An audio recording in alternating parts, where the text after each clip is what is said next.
Welcome to the Off Balance Podcast, where faith, family, and business collide with your host, Dr. Brooks Deming, Christian life coach and entrepreneur.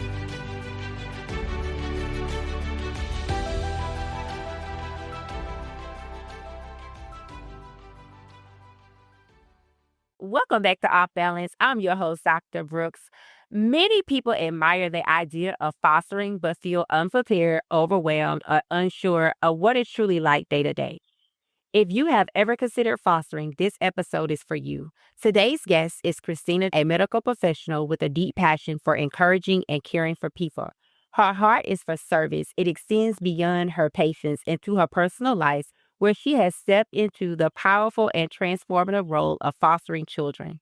Khristina brings authenticity, compassion, and wisdom as she shares her journey of opening her home and heart to kids in need. Her story sheds light on both the beauty and the challenges of fostering and reminds us the impact that we can make when we choose to love boldly. Khristina, welcome to Off Balance. Thank you so much for joining us on today. So before we dive into our conversation, can you just introduce yourself to listeners and tell them exactly what it is that you do? My name is Khristina, and I'm 52 years old. I am certified clinical medical assistant. I have been in the medical field for 20 plus years, and I've just always cared about helping people firsthand. I just love to be there for people and help them as much as possible. Enrolled in going back to school to further education so I can continue the passion that I have as far as services and helping people. You are in the medical field, and as I said in your introduction, your love and care for people kind of transition into your personal life. So can you share with us how you began fostering?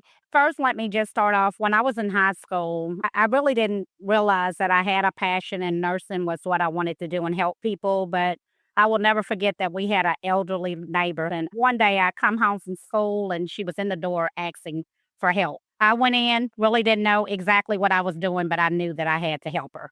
I helped her, cleaned her, I bathed her the best I could, started every day making sure she had something to eat. At that time, I wasn't a good cook, so it was microwave for her, but I made sure that she ate and just gave her company because she was lonely. Starting that was the first step of me knowing that what I wanted to do when I grew up was to be helped. And then I had an experience with my mom being sick, and that really let me know that's what I wanted. We kept her at home. We provided and nurtured, cared, and loved for her and did what we had to do as a family versus putting her somewhere. So that was my second step. And I love to be able to be there for a person. And I just feel like anybody fostering in the medical field or anything, you have to have empathy for people. You have to put yourself in their shoes and stuff. And not only that, you have to listen. You have to really listen and love what you're doing. When you say love what you're doing, what does that exactly mean for someone that's listening and they're like, I have a job and I like it, but I'm not sure if I love it? So my love, I go above and beyond for my patients to make sure that no medicine is missed, that they fully understand what is needed for them and what I am going to do. You making sure that they know and keeping in contact with them, communication. You have to have communication. That goes for nursing, fostering. You have to let people know because regardless of you doing a good job, if they don't feel comfortable or secure, there's still going to be that, am I where I need to be? Is this right for me? I don't want a patient to have to question. They know job is going to be done. The same thing goes with fostering. You have to take the good and the bad. You have to be able to you figure it out, and you have to figure it out with putting them first. You have to put them first because, they're going through something if it's medical, and if it's fostering, it could be mental, physical. You just never know. That's what I mean by love what you're doing. You can't do it halfway. What prompted you to become a foster mom? The first child that I fostered, actually, we were visiting some friends and they had a child there and he didn't seem like he was treated as he should and just going to take him home, not knowing that he was never going back. That happened. I took him in as if he was my baby. I didn't think nothing of it. And he was sick and stuff, but it didn't matter if he was sick. I had to learn what his disability is and then also you figure out what's going to be best for him to make sure that he's comfortable. So from the time that you brought him into your home, what was the time span when you found out that he had a disability? When we first got him, I knew something was wrong. He cried constantly, and there was nothing I could do. If love could have stopped him from crying, he had all the love, but I knew something was wrong. We couldn't figure it out. We would ride him for hours till he would go to sleep. We were going to doctors, didn't know the history or his background. So that was a challenge. But when we first really figured out that something was wrong with him, he was probably about 9 or 10 months when it was time for him to start crawling. He never had the ability to crawl. He did, we call it a military drag. And I knew something was wrong with having kids. My mother instincts kicked in and we started getting him to see the people that he needed to see. So as he was developing and you noticed something was wrong, at any point did you decide that I'm going to give him back, that I no longer wanted to foster him because it was going to come with a lot of challenges and problems? No, that made me want him more. It just actually made me, I said, hey, he is going to have the best life that a child can have, regardless to his disabilities. And even though I can say he know that he's not as the same as other kids, that boy does not miss a beat and stuff. I make sure that he's included in everything that he can do. And so you got him as a newborn, but how old is he now? He is 19 years old. He'll be 20 on March the 5th. Yeah. And my biggest thing with that is when we first was taking him to the doctors, they told us he would only live to be 5. He wouldn't make it past 5. And 5 has turned into 19 and he's still here. So that's a blessing. So here we are, we fast forward. You have had him almost 20 years, and then recently you decided that you wanted to foster again. So can you share with us what prompted you to do fostering a second time around?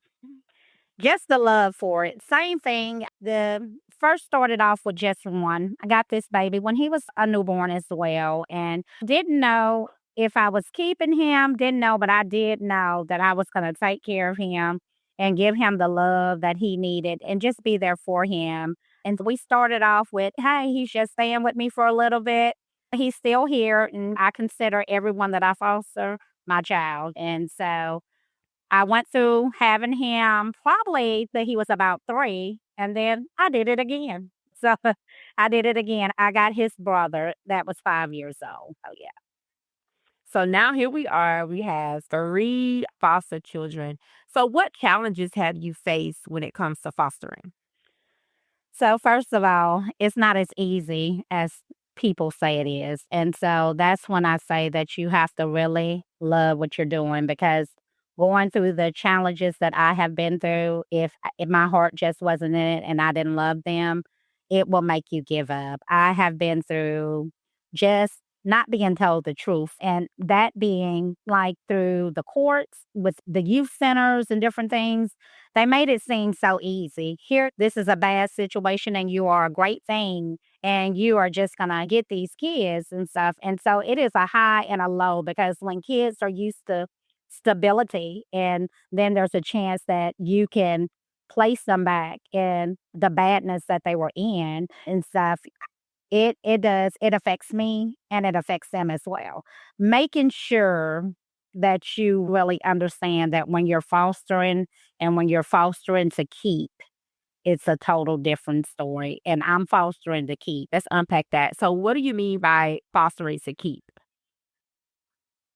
So fostering to keep is where you want the kids to stay with you. Some people are foster and they'll just foster until they find home placements for them.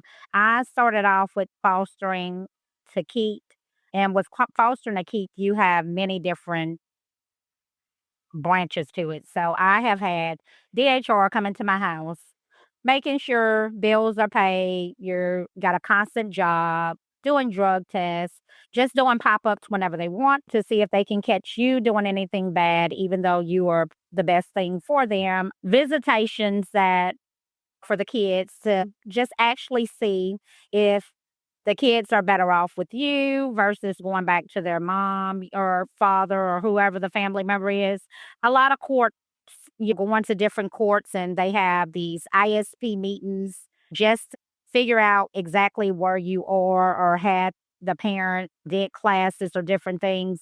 Just a lot. So I have missed time off work to do visitations with parents. You have a lot of people that's angry with you, even though you're doing great. You're doing what's best for the kids. I'm not doing anything to intentionally belittle or downgrade a person or put anyone down.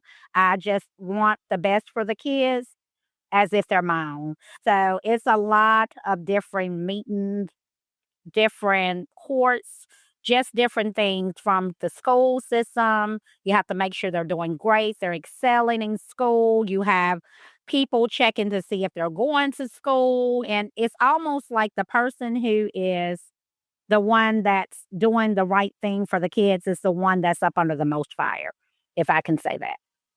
Yeah, as you were speaking, I was thinking that sounds very invasive and very intrusive to have the DHS and different third parties coming into your home.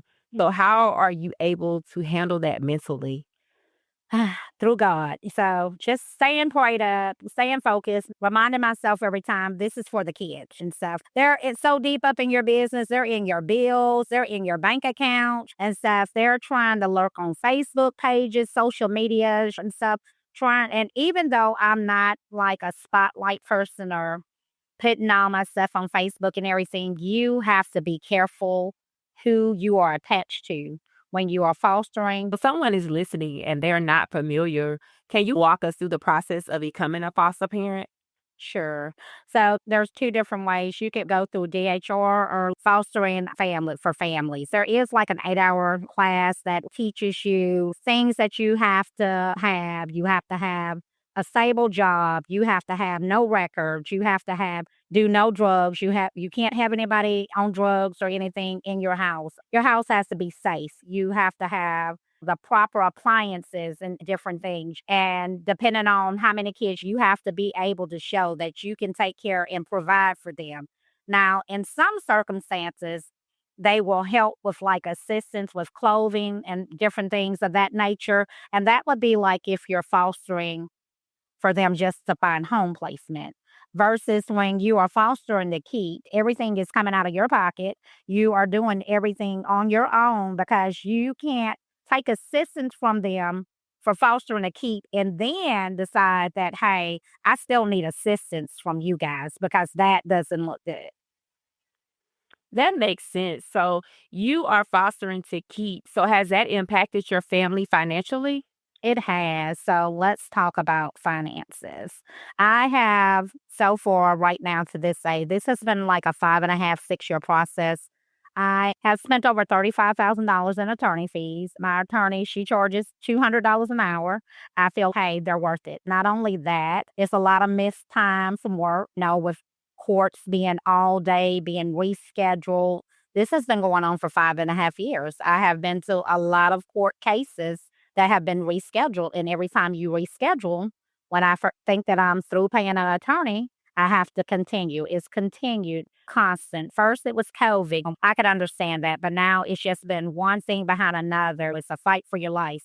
Financially, the money that I have spent, I could have spent doing purchasing homes or doing things, but I still look at this was what was best for me. This is what I set out to do, and regardless to what the finances is or the struggles that I go through, I'm going to continue to see it out. That's really good. So, the kids, they still get to see their biological parents. So, how does that impact them mentally? Mentally, every time the oldest one sees his biological parent, he it's almost like he goes into rage. I have behavior issues. It's like I have to reset him every time that he sees them. It's almost like old scores that came out and stuff. And he's questioning, you told me that this was going to be over. I thought it was. I keep having to explain to him that this is a part of what I have to do in order to keep you. I've learned not to tell him, hey, this is going to be over because it hasn't, but having to reset him. And then the youngest one I've had since a newborn, he does not get that they are his family. I have tried to explain it, but explain to a 6-year-old when a person's raised, nurtured, cared, love for them, explain to them there's no explaining. So I try to explain to him that God made him for me through her, and he still don't get it, and that was something that someone told me because I was like, "How do I explain it to him?" And stuff, but definitely reset me because one of my children have been traumatized, and he has excelled, though, so much since I got him. I'm really proud of him, and it's almost like he goes back to day one, and it takes about a week to get him back where he needs to be. Yeah, that's very interesting because you would think that if DHR was there to protect the children, that if it was some type of environment that wasn't as conducive, that they wouldn't allow them to go back to. So that's definitely interesting. So if someone is listening and they have foster kids as well, and they may be dealing with behavior issues, what are some strategies that you can give them to help help their child? Oh, let's start with just hold them, just love them, and tell them it's gonna be okay. Cause you gotta first let them know, "Hey, I'm here for you," because you are the only solid foundation that they have, and I do all that and encourage and let him talk about what's on your mind because I need to know what's on his mind because I don't want him to think I'm a child, I can't just say nothing. I need to know what he's feeling, but also you have to get others involved. I've reached out to school, and I have put behavior health specialists and counselors into play. Just see what type day he's having that day because you never know. Because not only do he do visit, but he get a phone call once a week. So you have to make sure that you're covering them because this is such a high and low for them and me as well. And also church. So church keeps them grounded and stuff. And he knows that God is going to protect us through this all. And so I can't put enough on the emphasis of your mental for me and my kids. Church keeps us grounded and let us know even through the storm, God got his arms around us. So yeah. Yeah, so you mentioned that you have been in a court battle over 5.5 years, Yes. over $30,000. How has your faith helped you to stay resilient and not give up on the children? So let me tell you first. I'm gonna come back to that, but let me tell you, I won legal custody of these kids 3 years ago. Legal custody of them should have been over with. It's almost like they had dropped off the face of the earth. But when you're dealing with court, if you are not in front of a real judge and you are in front of a referee judge, the parent can always appeal and you will come back into trial. And that's what happened to me. Did not have the knowledge, did not know. All I knew is I had won these kids. I had it in black and white, and they were mine. So, what I would tell people going into courts is know if you're in front of a judge or a referee because referees judge words they are bounded as long as a parent does not appeal. And so a regular judge would just sign off on what a referee judge says if the parents does not come back in and contest it. But if it's contested, then you have to go before a judge and the process starts all over again.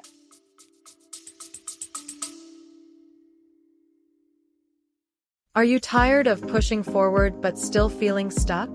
You've tried motivation, books, and other programs before, but consistency, boundaries, and resilience still feel out of reach. That's exactly why Dr. Brooks created the Rise coaching program. In just 8 weeks, you will walk through a proven framework to help you get rooted in purpose, identify boundaries, strengthen resilience, and execute with consistency. Imagine finally saying no without guilt, bouncing back faster from setbacks, and leading with the confidence you know you were created for. If you're ready to stop spinning your wheels and start building momentum, this is your moment. Visit brooksdeming.com to book your spot in the Rise coaching program today.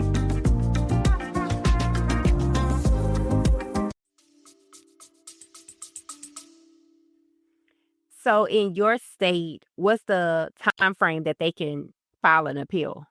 So they have up to, I think, 2 years to file an appeal. And so if she want to file an appeal up after the 2 years and a day, they would have been mine. and I could have continued with my process. And so right now we're in courts, we're at a standstill, but I know that we will move through that. Yeah. But as far as your face not to give up is again, you have to keep reminding yourself, you have to love, you have to want those kids. You have to know that just like life, if you're going through things, will get better and stuff. And I have been boohoo crying. I never ever wanted to give up on them. I just didn't know what else I could do. And the only thing that I know that I can do is pray. I just pray and talk to him and tell him, hey, I can't fight this no more. I need you to step in and take the wheel and stuff. So you have to have a strong, if you're not religious, you have to have some type of support somewhere. And even with my religion and my faith, I have a strong support system with my family.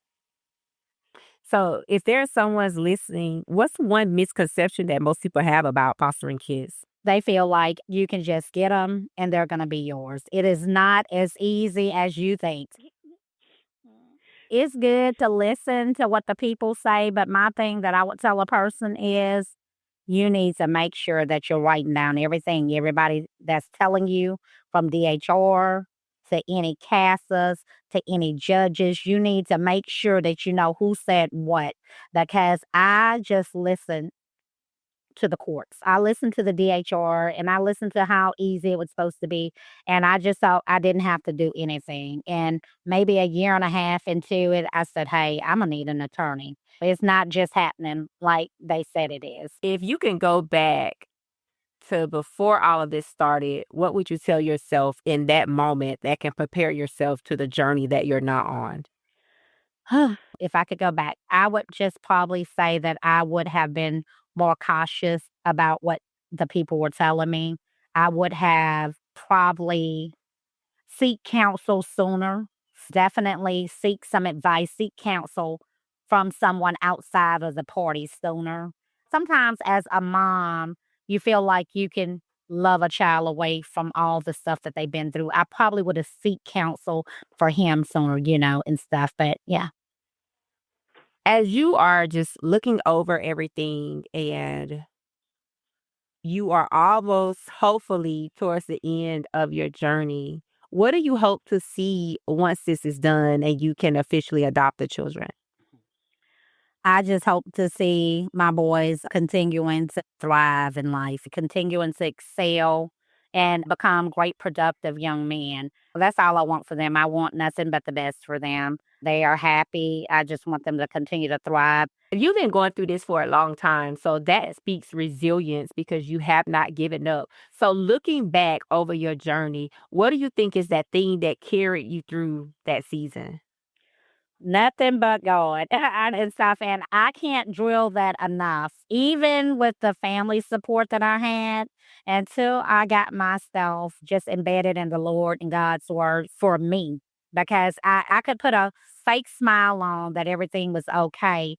But I didn't know if my mental was going to be okay to handle it. I couldn't sleep looking at them, worrying and wondering what's going to happen. How are they going to be if they're not with me? Just worrying about things. So I definitely have to say that what got me through is just staying in connected with my church, staying embedded and praying is what got me through. So, how did this affect your family? Because you have other children. So, how did fostering impact your other children?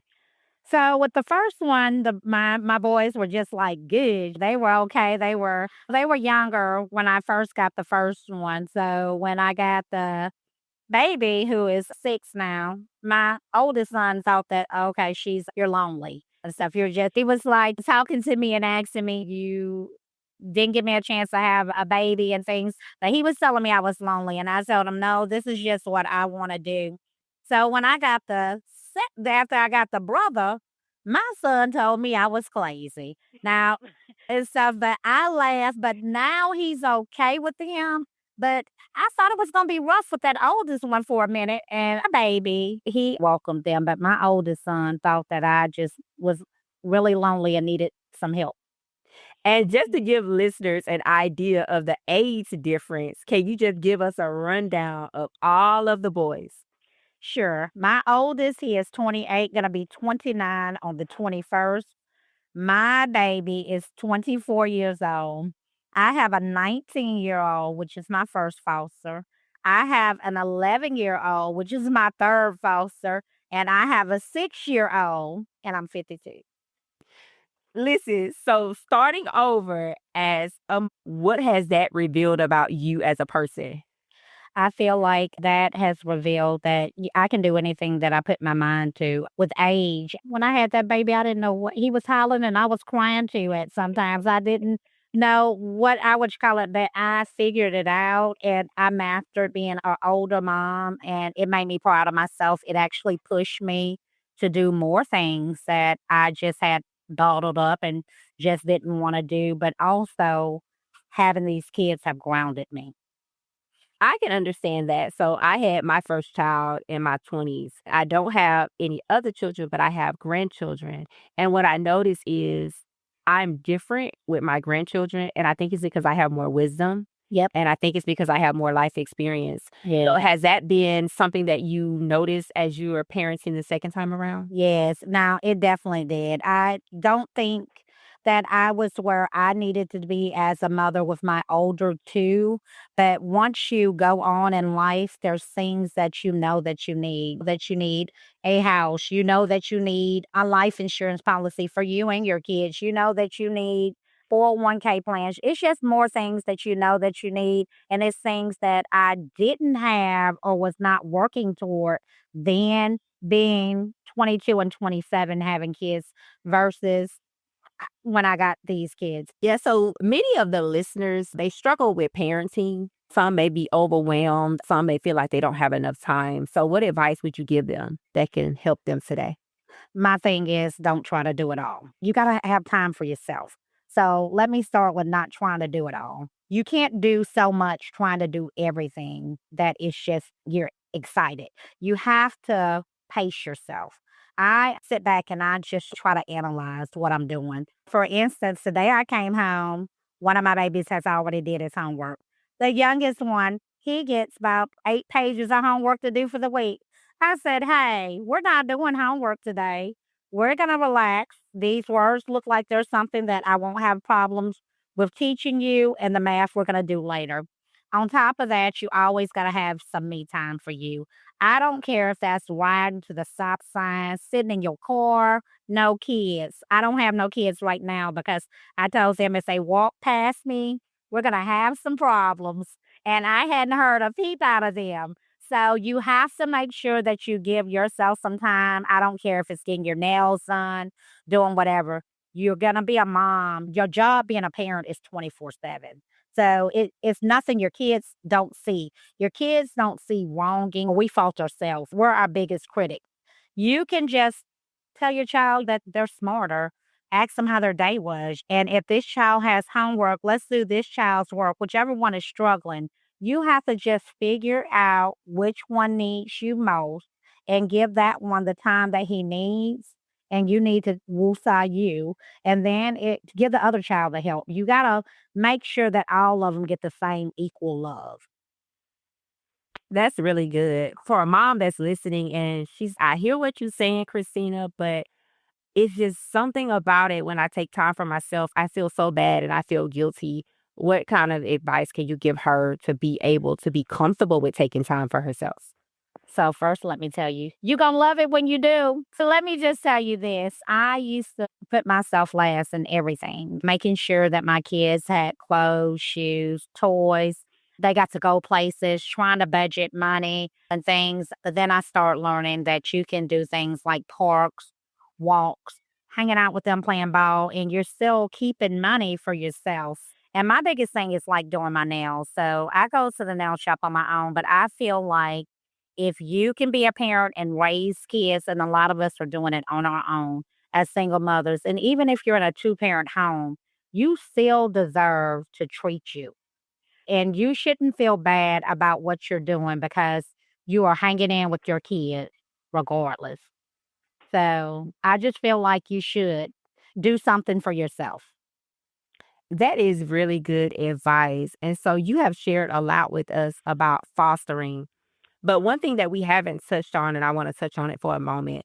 So, your older son, that's your older foster son, so he has a disability. And I really want to bring awareness to the disability that he has because you did mention that his life expectancy was 5 years old and he will be 20. So, can you share with listeners what he has and how that has impacted you guys as a family? Sure. So he was diagnosed in the beginning with Duchenne muscle dystrophy, and Duchenne muscle dystrophy is probably the worst muscle dystrophy that you can have. They wind up on respirators, heart problems, different things. But what muscle dystrophy is disease that eats away your muscles deteriorate over time. They wind up with different issues. Some of them wind up passing because their heart goes out on them. A lot of them are stopped walking by the time that they're 18 or 19 and are wheelchair bound. And so my baby, we wound up doing a muscle biopsy on him. I was really scared about doing a muscle biopsy, but they did the muscle biopsy and sent it off, and they sent it as far as the Michigan.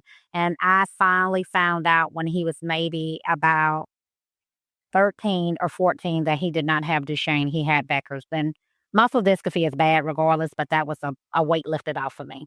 He's having cardiomyopathy issues, which his heart is enlarged. He is having some problems with some pumping, with his heart pumping. He is more confined to the wheelchair now. He can stand, but he cannot walk. I do try to do exercises with him at home to keep him from getting stiff and having spasticity because kids will draw up with not walking, keeping shoes on his feet, keeping him moving. His diagnosis is not a great diagnosis, but I look at it like this. We all live to die and stuff, and we may not be born with something, but we're definitely going to leave here with something. He is having the best life. He gets around here through this house. I make sure that he has shower beds. We have the showers where we can take him down to keep him comfortable, keep him as dependent as he can, even wheelchair bound. So I can imagine that his demographics and foster care is really overlooked and under represented. So when it comes to fostering children with disabilities, what advice can you offer to people to encourage them that they are children as well and that they deserve a safe place too? So, my advice to a person that would get a child that has a disability, you have to really have patience. You have to really have patience. You have to be knowledgeable of the disease. I did every bit of research. Take just a person's words. You have to research, but also you have to be in it from the beginning. You never know with a person with a disability. We got him with muscle dystrophy then. He had heart problems and blood pressure, and it's one thing behind another, but you have to be willing to accept everything. But at the end of the day, I am so happy with him, and I thank God for placing him with me. And he said he would never talk, and he calls me 99 times when I'm at work. So he's doing enough. I feel like what you put in a person, regardless of what they diagnose, is what you're gonna get back from them. And he also had a big milestone on last year. So what happened last year in his life? So last year he graduated, and so they said that he would not be here in South. He graduated, he went across that stage, and I feel like him doing that for me to be able to see that milestone and him to accomplish that, I just was so overwhelmed with joy. And they made it all about him. They made sure that I didn't miss a picture. I didn't have to push him. I didn't have to They had people set in place, and so him graduating was one milestone that he's accomplished, but we still have so many more to go. Yeah, that is such a blessing to think that you only thought that you would see him graduate kindergarten. Yeah, And then he is here and excelling and graduate a high school. So that is yeah, such a blessing. yeah. So if anyone is listening and if they wanted to aid you with any type of assistance or any type of donations when it comes to your legal fees, do you have anything in place where they can do that? I do have GoFundMe accounts that I have set up just for if anyone decides to help.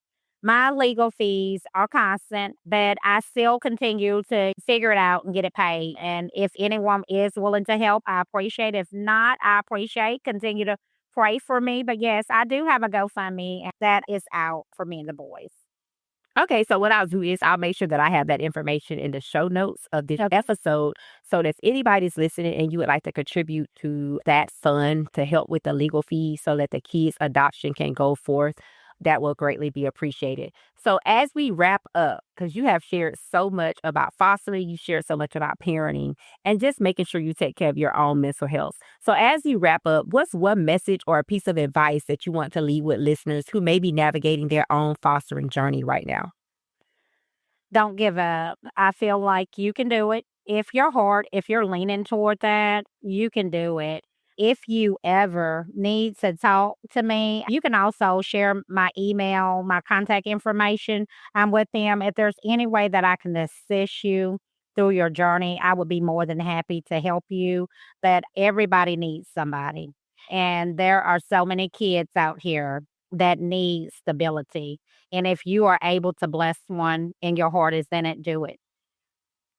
So y'all heard it. So if you have the heart and if you have the means to foster, then definitely look into it because there are so many children that are in the system that are just patiently waiting for a family to come along and love on them. So again, Khristina, thank you so much for joining us. And I will make sure that I have everything in the show notes for you guys to reach out to her. So again, thank you for choosing Off Balance, and we will see you on next time. Bye.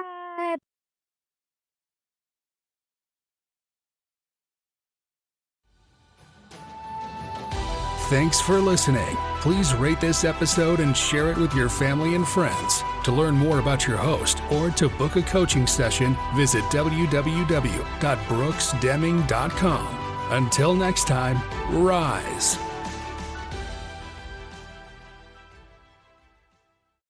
Hi, I'm Tiffany of Tiffany Brown Designs. With over 20 years of creative experience across industries, I create and elevate brands one design at a time through intentional graphic and brand design, polished film and video editing, and creative artistry. Even the music you're hearing right now, that was produced by me. I also create custom tracks for websites, intros and outros, and content. So what are you waiting for? Visit TiffanyCBrownGD.com and let's bring your vision to life.